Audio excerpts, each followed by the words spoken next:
Jadi kalau ibu meninggalkan maksiat kepada Allah, itu hijrah namanya. Kalau ibu meninggalkan perkara yang masih diperdebatkan oleh kalangan para ulama, itu bukan hijrah, bu, pindah menu. Tadinya kunut subuh, sekarang enggak, itu bukan hijrah, itu pindah menu. Tadinya enggak kunut, sekarang kunut, itu bukan hijrah, itu pindah menu. Geser doang, bukan pindah, bukan hijrah. Karena kalau hijrah harus memastikan dulu bahwa yang ditinggalkan adalah haram. Meninggalkan Ustadz A menuju Ustadz B itu bukan hijrah, itu pindah menu, urusan selera saja, itu nggak jadi masalah itu. Hadirin khatimah rahimakumullah, jadi jangan sampai salah faham dalam memahami makna hijrah.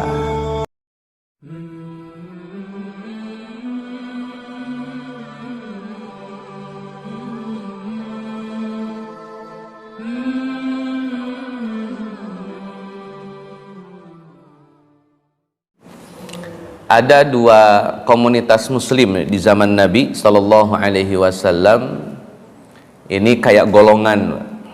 Jadi golongannya tidak berkaitan dengan kabilah, golongannya tidak berkaitan dengan suku bangsa, golongannya tidak berkaitan dengan nasab atau keturunan, tapi lebih kepada proses dan peran.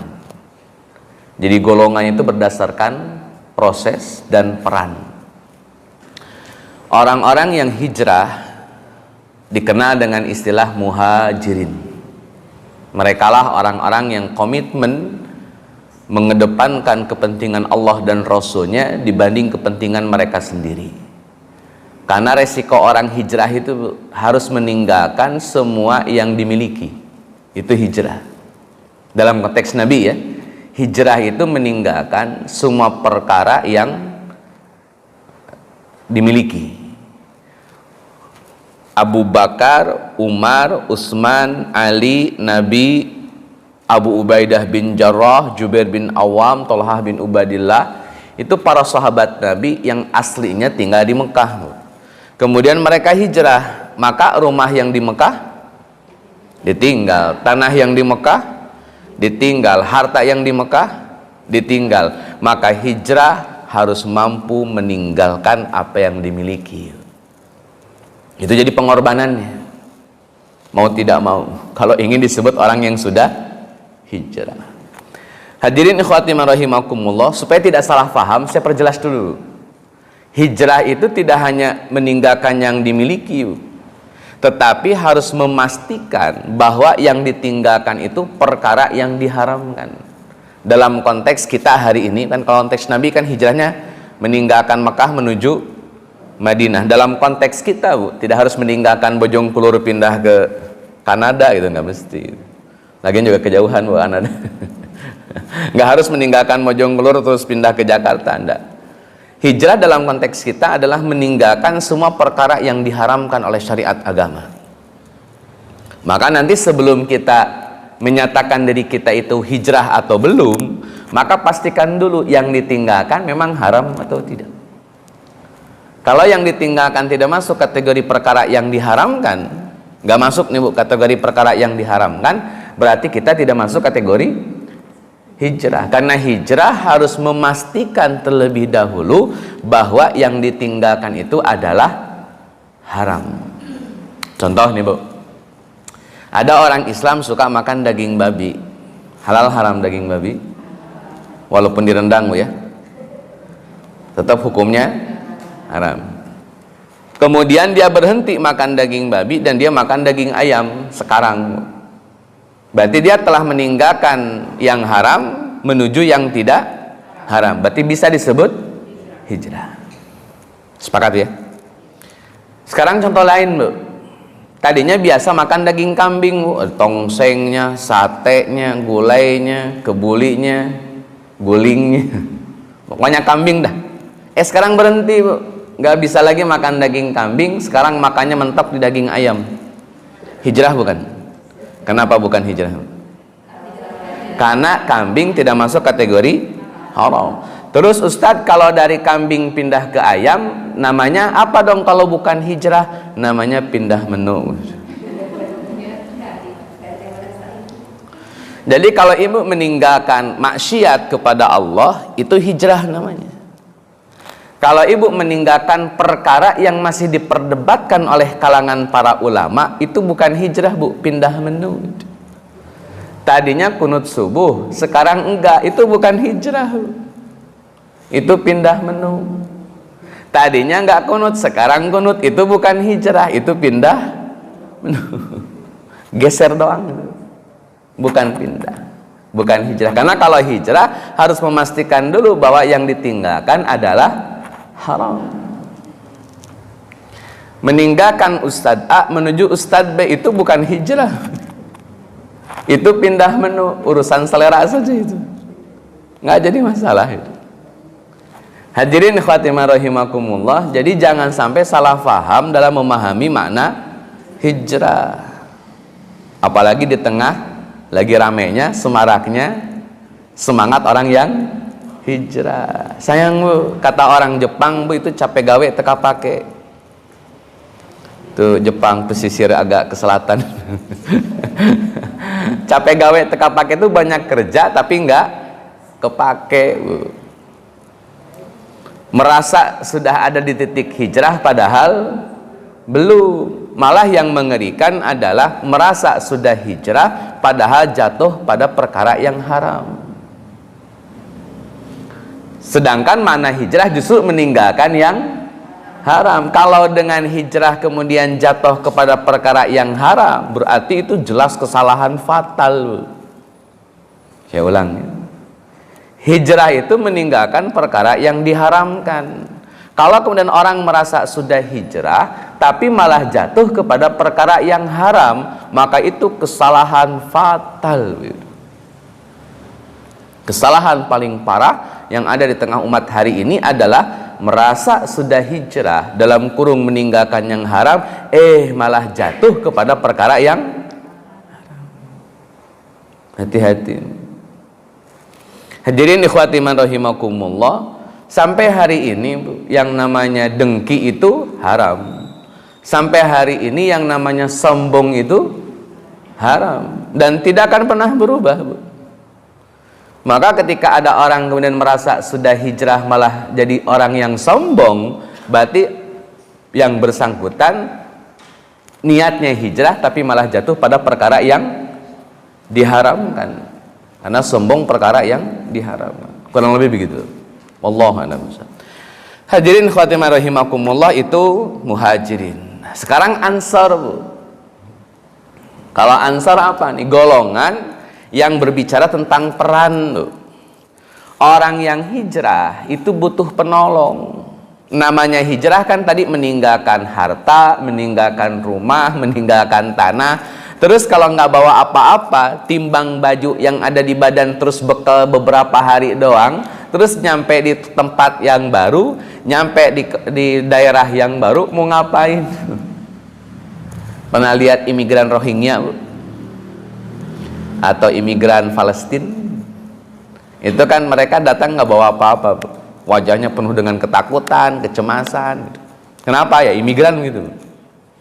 Hadirin khawatiman rahimakumullah, kurang lebih sama orang-orang muhajirin. Beberapa di kalangan mereka kan dikejar-kejar, beberapa di kalangan mereka diburu, ketemu di jalan, sikat, bunuh gitu. Jadi ketika mereka pergi meninggalkan kota Mekah menuju kota Madinah, saat itu namanya Yathrib, itu penuh dengan ketakutan. Sekalinya ada orang yang kagak takut sama sekali, Umar bin Khattab. Bahkan beliau tantangin, digedor tiap pintu rumah, saya mau hijrah nih, kalian ada yang mau ngalangin saya? Siapa yang suaminya pengen, siapa yang istrinya pengen jadi janda, anaknya pengen jadi yatim, saya tungguin di lapangan, ayo. Ya digituin, kicep semua. Kena berani. Sama digituin, siapa yang istrinya mau jadi janda, sini. Siapa yang anaknya pengen jadi yatim, sini. Saya tungguin di lapangan. Ya orang yang digituin soror, Bu. Nggak ada yang berani lawan Umar.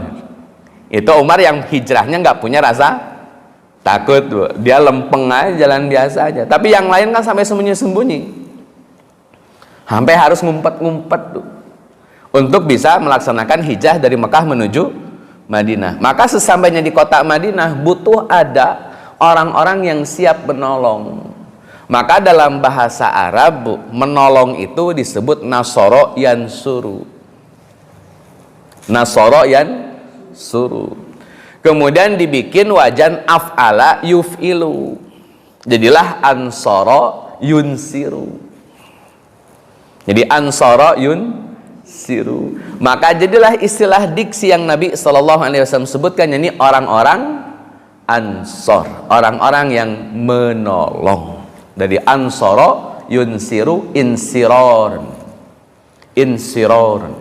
Nah hadirin ikhwati man rahimakumullah, diambillah oleh Ormas Nahdlatul Ulama jadi pemuda Ansor. Itu diambil. Jadi milik NU sekarang. Itu namanya dari Ansor itu, dari orang-orang yang suka nolong para muhajirin. Yang notabene tinggalnya di kota Yasrib atau kota Madinah. Hadirin ikhwati rahimakumullah, saya ingin bahas dulu, Bu. Jadi orang Ansor itu kepada orang muhajirin, Bu, jangankan tanah mereka kasih, jangankan rumah mereka kasih, bahkan istri pun dikasih, Bu. Kenapa? Istri. Sampai ada ungkapan orang Ansor, Bu, kepada orang muhajirin, "Bang, saya punya istri 2 nih. Abang pilih salah satu, yang abang suka pilih dah. Kalau abang udah pilih, saya ceraiin tuh. Udah gitu abang nikahin dah." Sampai segitunya. Mungkin kalau sekarang udah ditabok tuh sama istrinya. Enak aja tuh. Main cerai, main kasih sama orang gitu. Dan cinta bilang loh. Nah hadirin khatimah rahimakumullah, levelnya itu di level itu, Bu. Jangankan harta dalam kurung tanah, rumah, perhiasan, uang gitu. Sekalipun minta pasangan dikasih, Bu.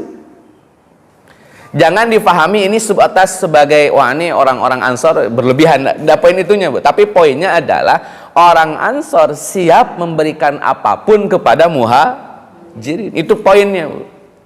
Jadi ini ungkapan hiperbolis, ungkapan lebaynya gitu, Bu.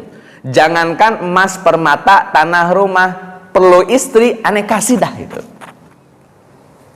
Walaupun para sahabat para sahabat dari Mekah, Bu, tahu diri juga itu, nggak mentang-mentang ditawarin gitu terus mintanya 4, itu nggak juga. 4 bang, boleh, nggak itu juga. Jadi nggak sampai segitunya. Nah hadirin khatimah rahimakumullah, orang-orang Ansar, Bu, sampai bisa di kualitas itu kan kita perlu kaji kenapa kok bisa. Dan saya rasa gini, Bu, mentalnya orang Ansor itu menjadi kunci peradaban dunia. Hanya orang-orang yang bermental seperti orang Ansor yang mampu membangun kembali peradaban. Kalau mentalnya tidak seperti orang Ansor, maka peradaban Islam hanya omong kosong. Nanti Ibu bisa baca, kira-kira umat Islam hari ini siapa yang berperan sebagai Ansor? Atau siapa umat Islam hari ini yang punya mental seperti mentalnya orang Ansor? Nah, ini sudah di pertemuan hari ini. Baik hadirin ikhwatiman rahimakumullah. Pertama, Bu, saya ingin sebutkan beberapa cerita tentang orang Ansor dan orang muhajirin. Tapi fokus pada orang Ansor. Orang Ansor ini, Bu, mereka punya rumah tidak mewah, tapi rumah-rumah mereka dipakai buat numpang para muhajirin. Ketika para muhajirin belum punya rumah. Saya tanya nih, Bu, ini RT berapa ini? RT 4. Kalau RT 4 warganya dikasih sapi 20, nerima nggak, Bu? Mau diapain tuh sapinya? Potong, bagi-bagi. Kalau RT 4 dapat imigran 20 orang, mau diapain?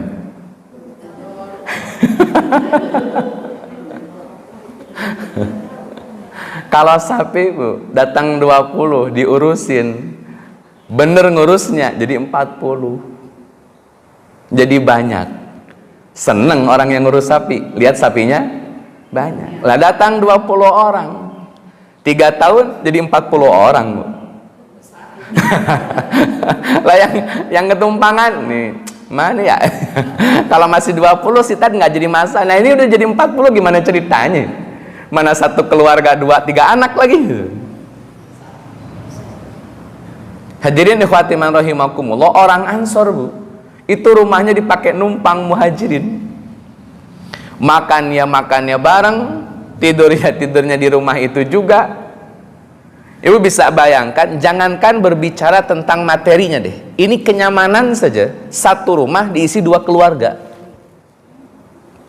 Itu aja udah nggak kepikiran. Gimana ceritanya rumahnya orang-orang Ansor dipakai numpang orang-orang muhajirin, itu gimana ceritanya? Tapi kan bagaimanapun juga orang muhajirin numpang, walaupun nggak punya penghasilan muhajirin, tidak punya uang orang muhajirin, ya makan tinggal makan, tidur tinggal tidur, orang Ansor. Dan itu berlangsung selama 7 tahun setelah hijrah mereka ke kota Madinah. 7 tahun. 7 tahun udah dapat sapi berapa biji? Kalau sapi ini 7 tahun, Bu. Dan itu kasarnya diempanin sama orang-orang Ansor. Apapun yang dibutuhin orang muhajirin kasih. Butuh ini apa? Kasih. Ada mungkin beberapa orang muhajirin yang memang langsung mandiri, Bu, karena memang jiwa dagangnya bagus itu, feeling bisnisnya keren, kayak Abdurrahman bin Auf itu langsung mandiri, Bu. Tapi kan cuman Abdurrahman bin Auf yang disebut dalam sejarah, Bu. Yang lainnya gimana ya? Ya numpang di rumahnya orang-orang Ansor, ya makan tinggal makan, minum tinggal minum, tidur tinggal tidur, Bu. Saya membayangkan boro-boro bicara materi kecukupannya, kenyamanan saja. Lah tidur harus dempet-dempetan berarti, Bu. Jangan bayangkan model rumahnya kayak rumah di Bojongkulur, Bu. Ya. Jangan samakan kayak rumah di Bojongkulur. Beda itu rumahnya. Hadirin ikhwati rahimakumullah, sampai ada ungkapan, Bu, dari muhajirin. Kata orang-orang muhajirin, demi Allah, kami tidak pernah makan enak semenjak kami hijrah kecuali setelah perang Khaybar.